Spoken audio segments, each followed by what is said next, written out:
కాంకాని వెంకటరత్నం గారు పోకుండా ఉంటే సపరేట్ ఆంధ్ర అయ్యేది. రాజశేఖర్ రెడ్డి గారు విమాన ప్రమాదంలో పోకుండా ఉంటే రాష్ట్రం వీడేది కాదు. సింగపూర్ వాళ్ళతో స్విస్ ఛాలెంజ్ అనేది పెట్టాడు. అంతకన్నా బూత్ ఇంకోటి లేదు.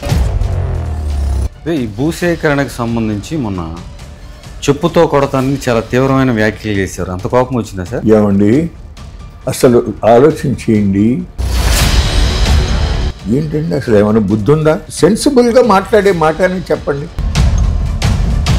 జగన్మోహన్ రెడ్డి ప్రభుత్వం ఉండగా కొంతమందికి బినామీలుగా చాలా లబ్ధి చేకూర్చాడు. ఉదాహరణకి జగన్మోహన్ రెడ్డి గారికి 1751 కోట్ల రూపాయలు లంచం ఇచ్చాడు. బనకచెర్ల అనేది పోలవరంలో ఉన్న 2 ఫేజులు కంప్లీట్ అయితేనే పోలవరం బనకచెర్ల అనేటటువంటిది చాలా తెలివి తక్కువ ఆలోచన. పోలవరం బనకచెర్లతో అంతా కూడా సాల్వ్ అయిపోతుందని అంటే ఎవరి చెవిలో పువ్వు పెట్టావు చంద్రబాబు నాయుడు గారు? ఇప్పుడు ఈ 13-14 నెలల నుంచి ఏమనిపిస్తుంది సార్ మీకు? రైతులకి సపోర్ట్గా ఉందా? ఉండలేదండి, అదే బాధపడేది. ఇప్పుడు farmer is not in your agenda.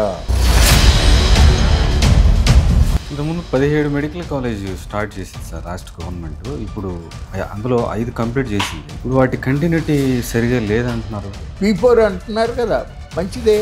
మరి నారాయణ ఎడ్యుకేషన్ ఇన్స్టిట్యూట్లో వైజాగ్ స్టీల్ ప్లాంట్ నుంచి స్టీల్ని తీసుకురావడానికి కానీ వైజాగ్ స్టీల్కి ఆర్డర్ ఇవ్వలేదని ఏం చెప్తారు?